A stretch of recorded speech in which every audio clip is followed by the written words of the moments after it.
Olá, alunos do segundo ano do Colégio Estadual Professor Vilmar Gonçalves da Silva. Tudo bem com vocês? Tranquilos? Professor Alessandro, professor da disciplina de Geografia. Vamos dar continuidade aí à nossa temática aí sobre urbanização e seus problemas, né? Hoje a gente vai falar a respeito da expansão urbana, né? Da falta de controle dessa expansão urbana que nós chamamos de conurbação e periurbanização, ok? Isso acontece em praticamente todas as cidades grandes do Brasil, ok? Bom, pessoal, vamos para o conceito aí, né? Conurbação é um fenômeno típico das áreas urbanizadas em que há cidades com alto índice de crescimento urbano, tá? E quando também se perde, né, aquela ideia de planejamento urbano e, consequentemente, o governo, o Estado, ele não consegue, né, ter o controle dessa expansão, tá? Em suma, trata-se de uma junção de um município com o outro, ou seja, você não sabe onde começa um e onde termina o outro, né? O que ocorre quando essas áreas crescem de forma horizontalmente e expandem seus espaços de influência até os dos limites municipais. Bom, em razão da expansão da cidade, né, esses limites praticamente eles desaparecem ou praticamente se escondem por detrás dessa expansão urbana, formando em muitos casos áreas em que é quase impossível saber onde termina uma cidade e onde começa a outra, sendo bastante comum em áreas populosas, né, regiões metropolitanas, nas grandes capitais e também nas médias cidades interioranas que são próximas geograficamente umas das outras. Bom, a urbanização é quando o meio urbano cresce mais do que o meio rural. Isso ocorre principalmente com a saída da população do campo em direção à cidade, que chamamos de êxodo rural. Além disso, fatores como a industrialização das cidades, a presença de transnacionais e melhores oportunidades de emprego, né, ou perspectivas de emprego em áreas urbanas podem contribuir para a intensificação dessa urbanização. Geralmente, a urbanização ela está atrelada à mudança de vida de uma sociedade, como citamos anteriormente, no caso da urbanização brasileira, né, que no fim do século XIX, ela passou de agrário e rural, com a maioria da população vivendo no campo, a base econômica era o café, né?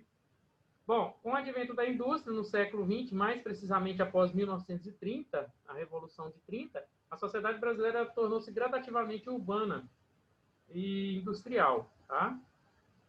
Há também na expansão das cidades o crescimento urbano, ou seja, isso pode ocorrer sem que haja urbanização, uma vez que muitas áreas rurais se expandem na mesma proporção de cidades devido à importância do seu setor primário, a agricultura, a pecuária, né? Bom, o crescimento urbano ele pode ocorrer de forma vertical, com a construção de prédios, e horizontal, com o surgimento de subúrbios e periferias. Essa expansão que a gente está chamando de conurbação. Quando a cidade cresce horizontalmente em longo prazo, a tendência é que o crescimento atinja cidades vizinhas. Essas que também podem crescer de forma horizontal, começam a ter também proximidade com as outras, podendo gerar migrações pendulares, que é aquele trabalhador que sai, né, durante o período do dia, vai à cidade mais desenvolvida, que tem um fluxo maior de emprego, trabalha e retorna novamente no final do dia para o seu local de origem, né? Ou seja, que um habitante ele trabalha em uma cidade e mora em outra. Assim sendo, quando os crescimentos horizontais da cidade se encontram, há a conurbação, gerando uma grande mancha urbana contínua, né, em que, em muitos casos, uma cidade se confunde com a outra. Tá? Bom, nas regiões metropolitanas, geralmente surgem essas áreas conurbadas, como a gente definiu anteriormente, sendo como um conjunto de municípios integrados entre si de forma física e socioeconômica.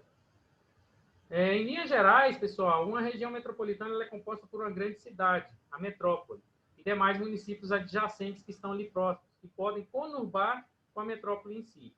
Né? Aqui em Goiânia a gente tem o caso de Aparecida, de Senador Canedo, que são Trindade, né? Goianira, que são conurbações da metrópole Goiânia. Uma metrópole é definida a partir de dois critérios principais. São cidades populosas, que concentram principais indústrias, comércio e serviços da região. Assim, os municípios que estão à sua volta, né, ao seu redor, que usam esses serviços para a sobrevivência e que são influenciados pela metrópole, pertencem à região metropolitana dessa cidade, como expliquei anteriormente. Bom, de acordo com o IBGE, as regiões metropolitanas são agrupadas de municípios que fazem limites entre si, sendo instituídos por leis complementares, tanto estaduais, de acordo com o 25º artigo da Constituição Federal de 88, ou seja, não basta os municípios estarem integrados em vários níveis, é preciso também uma lei estadual que dê o aval, né, para a existência de uma região metropolitana.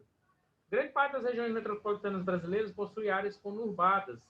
As 3 maiores regiões metropolitanas do país, que estão na região sudeste, possuem municípios conurbados com a metrópole principal.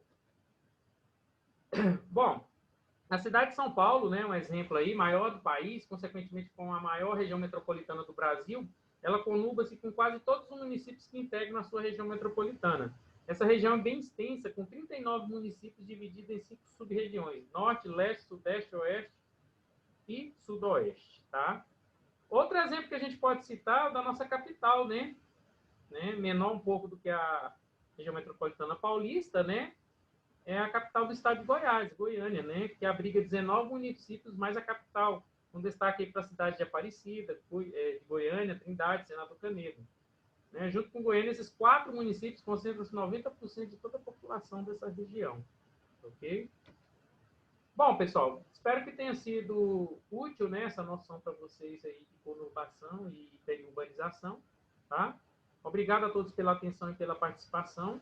Estamos todos aí contra o coronavírus, ainda não acabou a pandemia, estamos esperando mais ansiosos possíveis a vacina, tá? Por enquanto, faça a sua parte usando máscara, álcool em gel e mantenha seu distanciamento, só sai se houver necessidade, extrema necessidade. Bom, e outra coisa, essa aula, ela, assim como as demais, né, elas estão disponíveis para vocês no meu canal GeoCerrado, tá? Sempre que precisarem, basta acessar o meu canal. Forte abraço e até a próxima!